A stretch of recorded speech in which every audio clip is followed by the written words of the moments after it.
get in the middle of it, but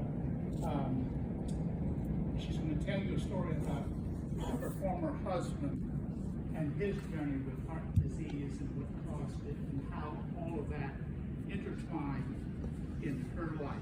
So it's my pleasure to introduce to you now Ms. Donna Ruggles. Thank you. Go ahead.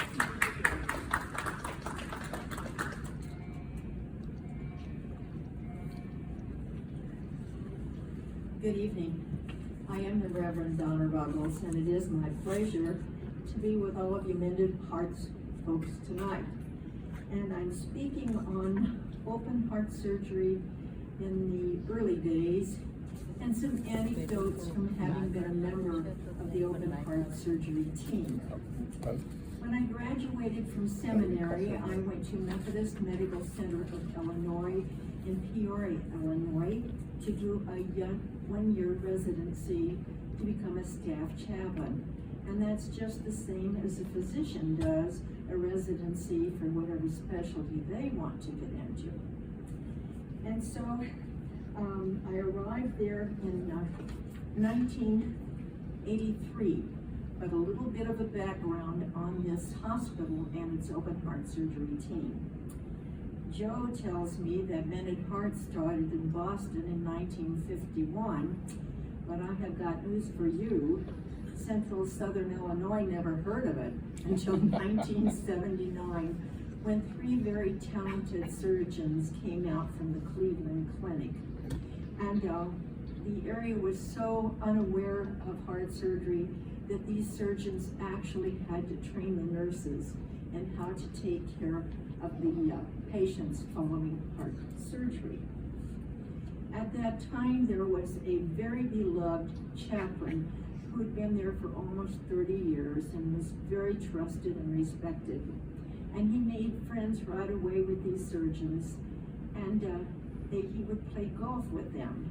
And on the golf course one day, he said, "I've been giving this a lot of thought, and I think my chaplains could be a great deal of help to you."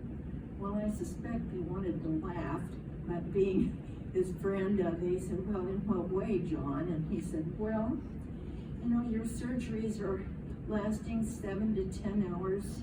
You do a second one a day, and then in an emergency, you end up doing a third." And he said, "You come out of there wiped out. The people are so tense waiting all those hours.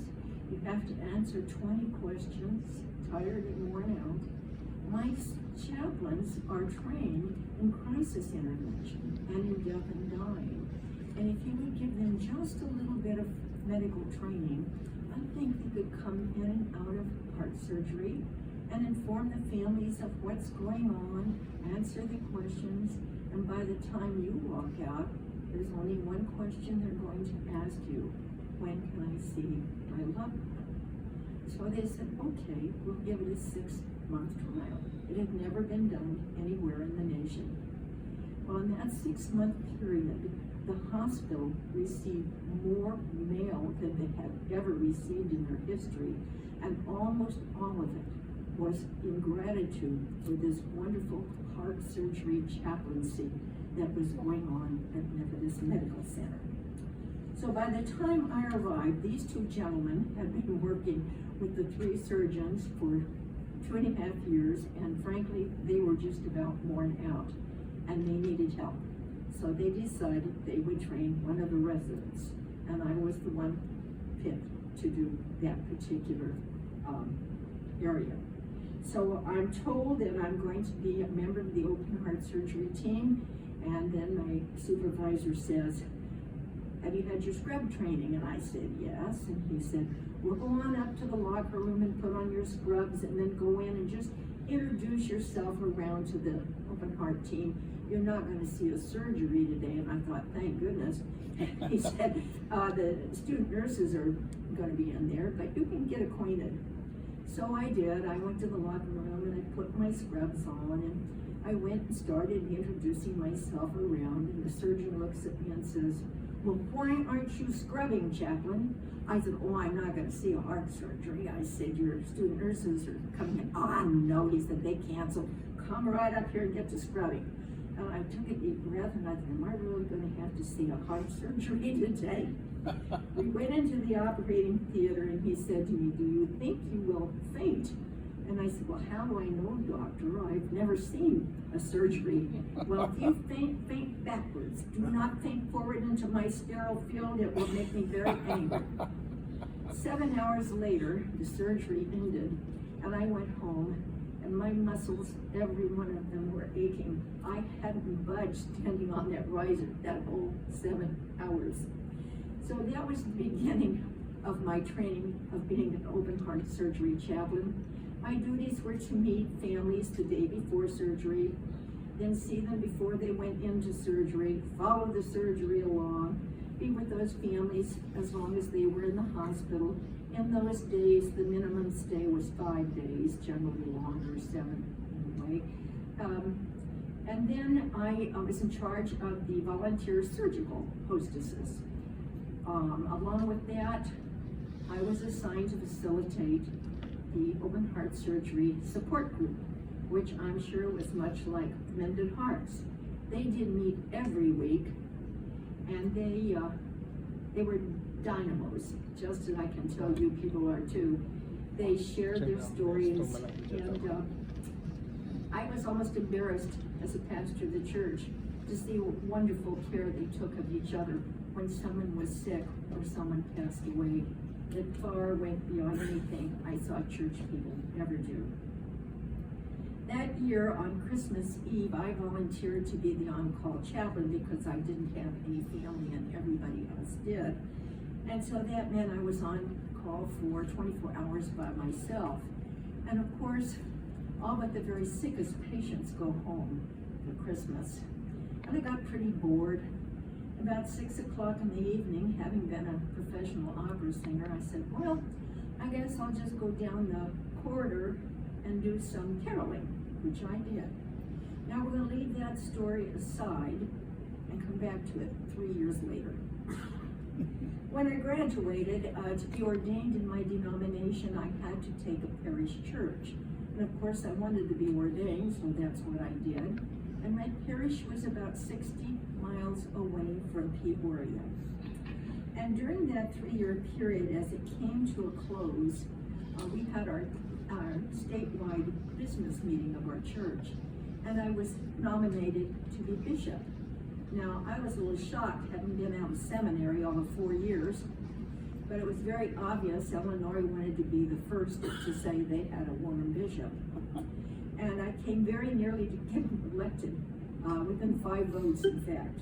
I got home and my phone was ringing, and it was my best clergy friend, and he says, Donna, you're on the rise very quickly in the church, and everyone knows it. So now you must be very careful what you say, because just as there are those lifting you up, there will be those tearing you down.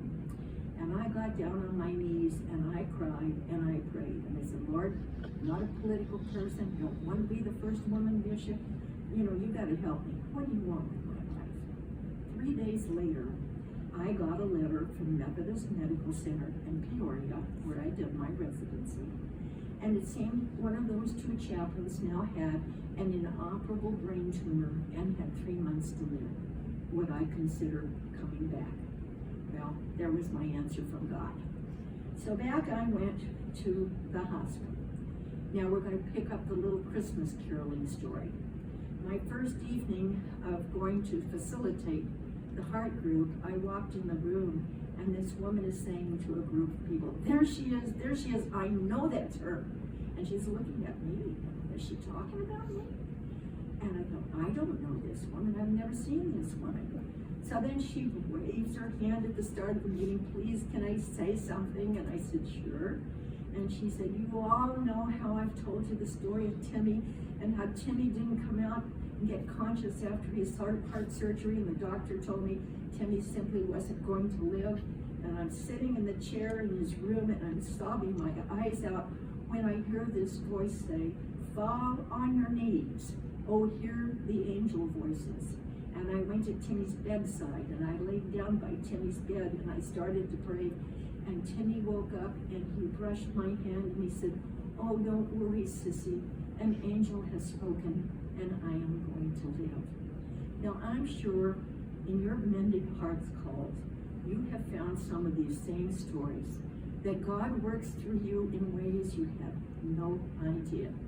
And it's a privilege on the occasions when we do find out how God has worked through us, even 3 years later. A fun little story happens during a blizzard. It's a terrible blizzard. I'm not so sure about what we had 4 feet of snow. But I lived 3 blocks from the hospital, and I had high boots, so I walked into the hospital. Nobody's in the operating theater. I get the lights on, I get the table tray set up, and the phone starts ringing off the wall. One nurse after another cannot come in for the surgery. Then the surgeon arrives, and I said, "Doctor," I said, "there's not one nurse that can get in here." And he said, "I know, we're going to have to cancel the surgery for today." He said, "Would you go with me down to tell the patient?" So down in his room we went, and we were quite surprised to find there were 8 or 9 people in his room in the midst of this blizzard. So when the physician told them that we'd have to do the surgery tomorrow, they got quite angry. They had come 50 miles from Bloomington, Illinois, in the midst of this blizzard. You can imagine how stressed out they were, also fearful that they weren't going to get there in time to let their loved one know they were there for the surgery. They were just a wreck. And they kept arguing with the surgeon and arguing with the surgeon. He had to do the surgery. Finally, the doctor just kind of sighed and he said, "Well," he said, "I'll give this a little bit of thought. You folks really want me to do the surgery today? I suspect I could have the chaplain assist me. She's not done so primarily before, but she's the only member of my team that's here." I looked at him and I thought, "Is he for real?" But suddenly one of the family members recognized what he was saying and began to laugh, and that kind of just smoothed things over, and they relaxed. And the doctor said, "Rest assured, he's my first case tomorrow, and I'm going to get a good night's sleep and do the best job I possibly can on your loved one tomorrow." I'm looking at you gentlemen, and I am cautioning you that you had better behave with your wives, because even on an operating table, you can get into deep trouble. I met a couple one day before surgery. She was quite beautiful, he was quite handsome. And I saw the morning of the surgery, and he went in. And about an hour, I guess I should stop here and tell you why the surgeries were so long in those days. You had an hour of just preparing the patient on the table. You had the catheter to put in, you had all the IVs to hook up, the heart and lung machine to hook up. It took an hour to get them ready. And then it was a full hour to get the chest opened up and the piece laid across it to keep it stretched open. Each graft that you sewed in took a minimum of 30 minutes. In those days, we didn't have like 1 or 2 grafts very often. There were almost always 5 to 8. I don't know why that was, unless we just didn't have the kind of heart care we have today, so people let it go too long, maybe not just 1 or 2 bad places in the heart, but many. So that took a lot of time. If you had mitral valve surgery, that took an additional hour and a half. And they looked like wedding rings, about this size, and tiny little stitching all the way around that ring. Just sew and sew and sew, it would take so long. If it was a redo surgery, that would take an hour. When the chest is open on a redo surgery, it looked like spaghetti in there, all the adhesions. And they were white, just like the grafts. The grafts looked like little white worms, about 5 inches in size. So you had to use just a proper saw that turned up this way instead of going down that way, so that you didn't cut into those grafts. If you did, that's pretty much the end of the life of the patient. You had to be very careful you used a special saw for them. So after that's done, we got to get them off the heart and lung machine. And yes, it was nice when they came right off, but we often didn't. So you gave them some more medicine, and you went into the lounge and you sat for 20, 25 minutes, and let that heart keep resting while the heart-lung machine pumped for it. Then you'd go back and try again.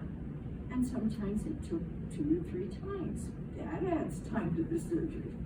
And then you'd have an hour to close. So that's why surgeries took so long in those days. So anyway, I've gone in to see this gentleman's incision has been made, so I can go tell his wife, and my pager goes off. We didn't have cell phones back then.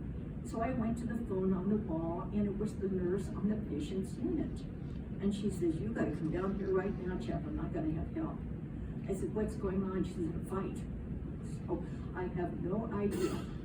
I get to the room, and these 2 women are in a real cat fight, pulling each other's hair and screaming. It seems that the gentleman on the operating table had a mistress, but his wife did not know anything about that until the day of open heart surgery.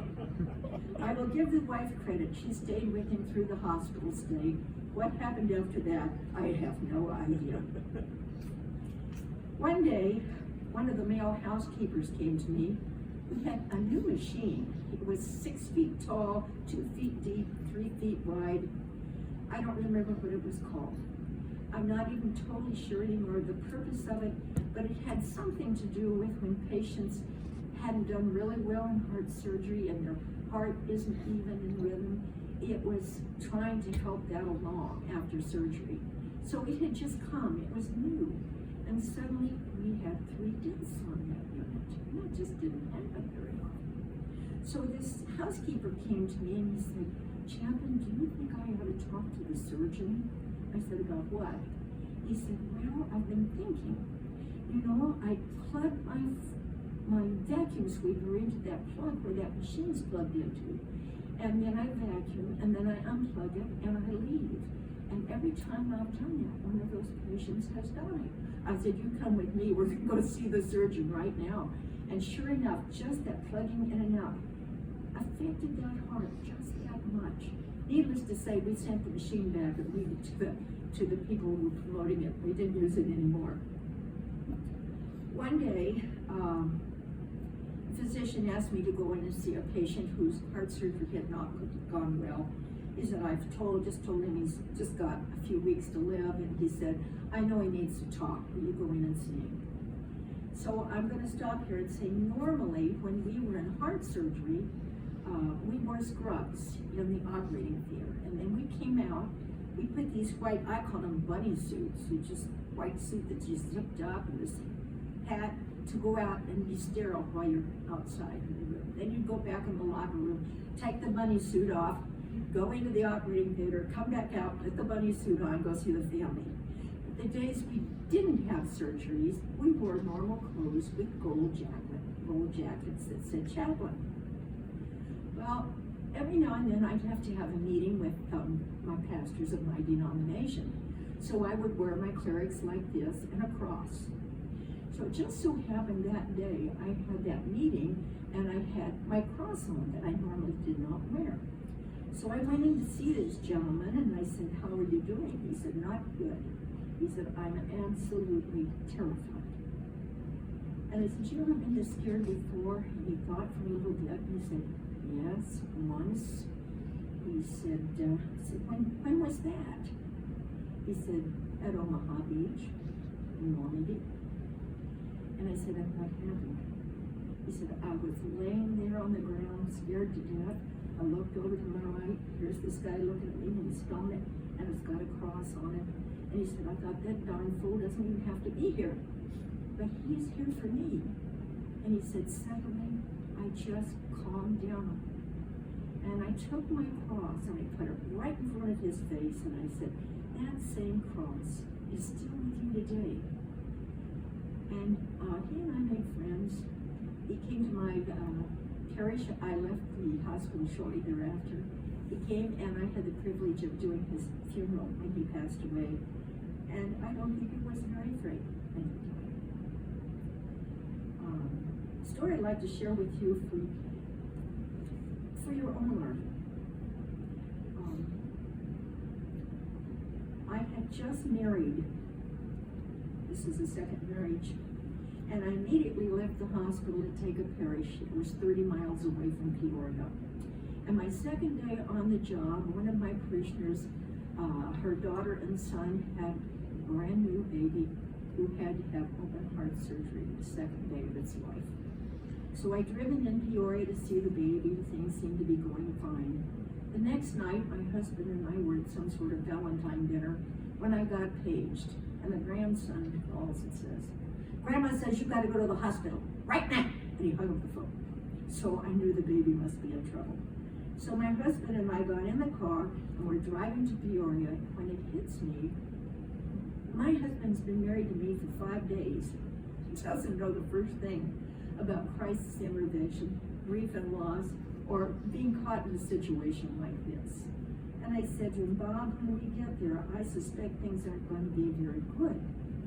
So what I want to say to you is, don't ask a bunch of questions. You can say, "I'm very sorry," if you want to, but other than that, just be still. So when we got to the hospital, the doctor is telling the young couple, their first child, the baby has just died. And he looks at them and says, "Do you want to see the baby?" "Oh no, we don't want to see the baby." And the grandparents said, "Oh, we want to see the baby." So the doctor looks at me, and of course he's unaware that I've left the hospital now. It's just so sudden that it's happened. And he says, "Well, Chaplain, will you take him, gown him up and show him the baby?" I said, "Sure." So that meant my husband was left alone with this young couple. Driving home in the car, he says to me, "I did just what you said. I said, 'I'm very sorry,' and I took each one by the hand and held it." And we sat there. I had the baby's funeral, and then I received a letter from them thanking me. But this is the part of the story I want you to hear as Mended Hearts missionaries. Please thank your husband for us. We don't know what we would have done without him. He was just wonderful. He gave us such strength. Now that's what you do. Sometimes when you don't feel like you're doing anything, when you call on family in the hospital, you would be amazed what God is doing through you.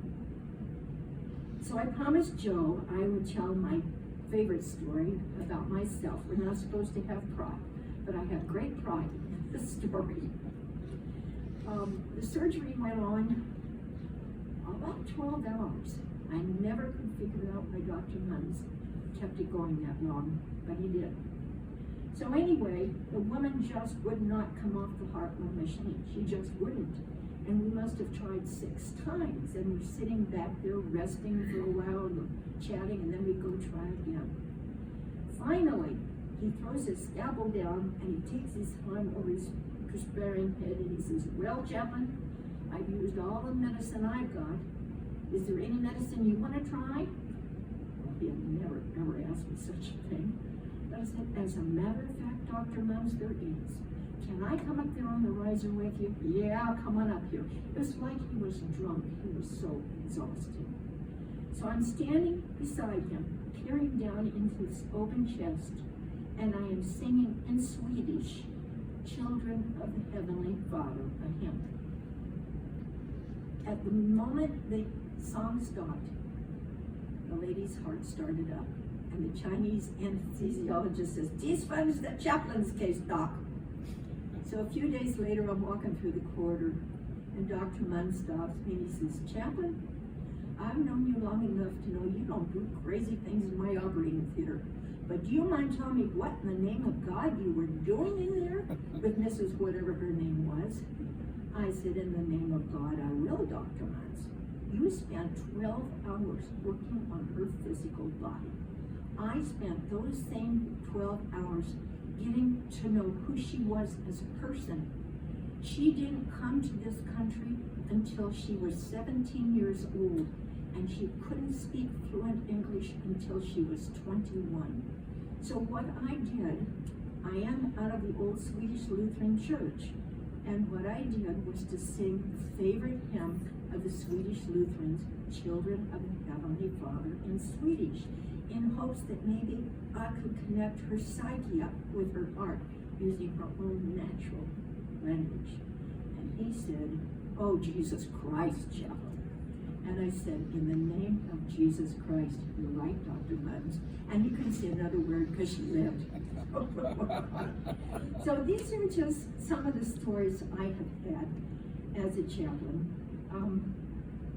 Certainly God just works in the most marvelous ways, and we just often don't even know when he has worked through us.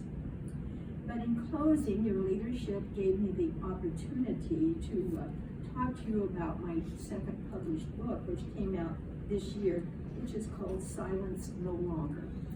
And this book is not about open heart surgery, it's about the family disease of alcoholism and my first marriage and how it affected myself and my children to be living with an alcoholic, and some things to assist people who are living in that situation. The tie-in it does have with Mended Hearts is that my son over here's father, when he passed away, he lived a whole year bedridden. We don't really know fully the story, but his arteries were so bad the cardiologist simply couldn't do anything with them. And that, of course, came from having done such heavy drinking in the early years of his life. So I know that you know better than I do that drinking is simply not good for the human heart. If you would like to purchase a copy of it after the meeting's over, they're $15. I can take cash or check, and I'd be happy to autograph a copy for you if you want one. So on that note, I guess I turn it over to whoever does the question and answers. Is that you, Joe, or Well, does anyone have a question for our speaker? Joe does. Well, I was curious about the story about plugging the vacuum cleaner into a great big machine. And I was wondering if that might have been one of the first original heart pumps that they put patients on, when the heart was going, and they needed a machine to keep the heart pumping, the blood. That may well be what it was. And in the very beginning, these machines were like the size of refrigerators. That's right. Bigger than a refrigerator, some of them. Exactly. Yeah. I think that's exactly what it was. That I had was just my thought forgotten. too. But I would never think to plug a vacuum cleaner into one. Anyone else have a question? Maybe somebody would like to share one of their stories of God having worked through them. Anybody have such a story that they would like to share? I can think of one person sitting behind me. His name is Dennis. There's always a reason why God puts us where we're supposed to be. I got a note from Mike that a bishop had asked, his pastor asked for some prayers. Can't hear you. His pastor asked for prayers for a little girl, 4 years old, named Paul. I've known about it for a couple of days. I called Joe to find if we had a Mended Little Hearts person. I called my sister. And I called my sister because back a few years ago, when I was going through things, she sent me a prayer shawl. I can only tell you that the warmth from that piece is how I was able to say, I know God's light shines upon me. I didn't have to wear that to be wearing it. That went on to another patient and my good friend. But this morning, when I got up and I went to visit with Aubrey, I wanted to make sure I stayed humble this morning. I even stopped my wife and said, can you just take a second with me? I want God to keep me humble, because sometimes I don't think I sound very humble. Okay, but as I got down to the hospital, I got to Children's Hospital, I got where I had to go. I was sitting in there. I could not find Aubrey's parents. They were, I guess I didn't have a name or something right about it, but long story short, they called Aubrey, and I saw the people get up. I had with me a small prayer shawl for the 4-year-old, and another one for the family. But while I was sitting there waiting, before I got into the room, I happened to have with me today 2 books that I carry with me quite often, and one was my New Testament that I used to carry since I was 16 years old, but that's passed on to my grandson, so I bought a new one. I opened it up this morning, and it just read the words in there, and it was like, go do it, Dennis. it lifted me up. I was reading the Psalms for healing, and I realized I wasn't just praying for healing for Aubrey, for myself and for everybody around us, but I was in the Spirit, truly. Through that whole visit, I was able to hand them these shawls, which are knitted by a church up in New York that my sister sends to me, where every knot is a prayer. Some are as long as this table, some are about half the length of the table. The most amazing thing about it is that I call her and say, activate the prayer shawls. On Sunday morning, the entire church raised up Aubrey. The nights before, I've been thinking about that name. My granddaughter's name is Aubrey. Spelled with a Y. Hers is spelled with a Y. Mine is spelled with an E. To make a long story short, I was able to hand him those blankets and said, "You asked for prayers. I bring you thousands." And he took those. On my heart, I couldn't say much more to him. That was the only reason I was there, was to humble me and to make sure that all those prayers were laid upon this child and this family. That's my story. I'm sticking to it. Anyone else like to say something? Yes. Oh, okay. Lindsay? Okay. So last year, November, I had to get one of my valves replaced through cardiac catheterization. I had my first open heart surgery when I was 8, and so last year I had a catheterization, and during that time, I had a complication. I was placed on an ECMO machine.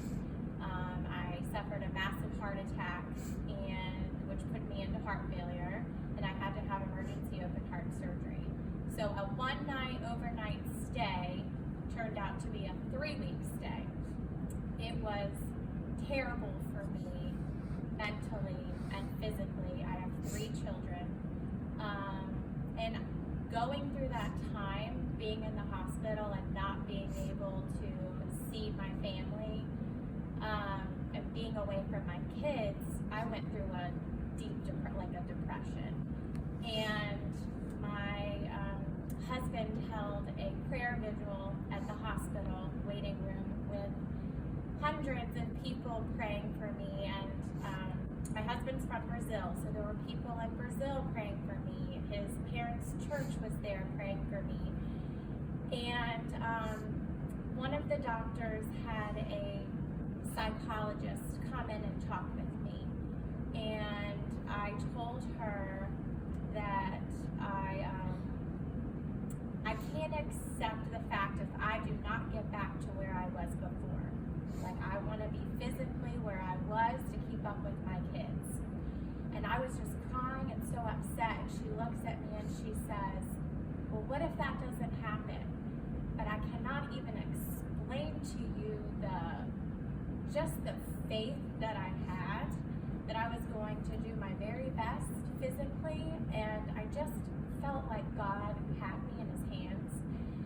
And I just listened to worship music all the time. I prayed nonstop, read devotionals, and that night I had a dream. And all I saw was white in my dream with the word patience. And it was almost like God was just saying, have patience. So the next day, that psychologist came and saw me, and she goes, wow, you look so much better today. Was it our talk we had yesterday? And I was like, no. And I told her about my dream, and I kind of got the feeling that she wasn't very religious, but I just felt so at peace. The feeling that I felt was indescribable. And my faith and everything, I don't know, it's a miracle that I'm still here. And I feel like, I don't know, I have this testimony that I want to just speak about, of how much God helped me through that terrible time. But yeah, that's it where I am. Thank you. It's about 15 years ago. And one of the co-workers says, my brother has a cancer. can you pray for him? She was telling everybody. And she is a Christian faith. I'm a Hindu. I don't know any Christian prayers. So I said, well, I'll do, but I do my own prayer. And every single morning when I do control, I just do the sloka multiple times. After a month or so, she came to me and said, my brother told me that your Indian lady friend touched my soul. We have never seen each other. She know me he may know me by name. I know him by my co-worker's brother. But prayer do touch the soul. And I have another thing to say. That was a few years back. I was drawing a blood, or men's blood. Woman was sitting in a chair. She says, he has 3 months to go. He has a cancer. Do I say I'm sorry? That's not the word. And somehow, all of a sudden, something came up here, little angel. And I say, you have good days and bad days. Enjoy good days like no tomorrow. On bad days, you know what to do. And by the time I finish my work, and I say, I wish you all the best, and I left the room. Exactly the day I drew his blood, year later, she came, and she says, I have told her the best thing that nobody ever told her. This being bouquet of flower. So gratitude. These are so wonderful, the power of prayer and how God can work through us as Mended Hearts visitors, and just any human being can be that vehicle that God will use to heal and to put joy in people's life when they're not feeling that joy. And that indeed is a power. And I thank you personally for your stories and how inspirational they have been, and opened it up to our membership so that I've been overwhelmed by the stories that you told and by what our members have shared with us this evening. Does anybody else have, Joe? People when I'm talking, I thought of a story while Sheila was speaking. A middle lady at the Memorial Regional, somewhere 2023, and about 6 months later, I get this text. I have all my teeth pulled. I'm wondering to myself, what is this? So I texted back, what's your name? I don't remember anything about that. And it turns out that I had met this lady at Memorial Regional, I think it was July 2023, and apparently I hadn't made enough of an impact. Now she texted me back 6 months later, and if you look at my phone, you can see a long thread. This has happened. I've got congestive heart failure. I'm working to get on the heart transplant list. I'm on the list, and this thread, this text back and forth has been going on. July 23, I got a text the last month, so over 12 months now, and I'm confident that I'm going to hear back from this lady. And it was just interesting.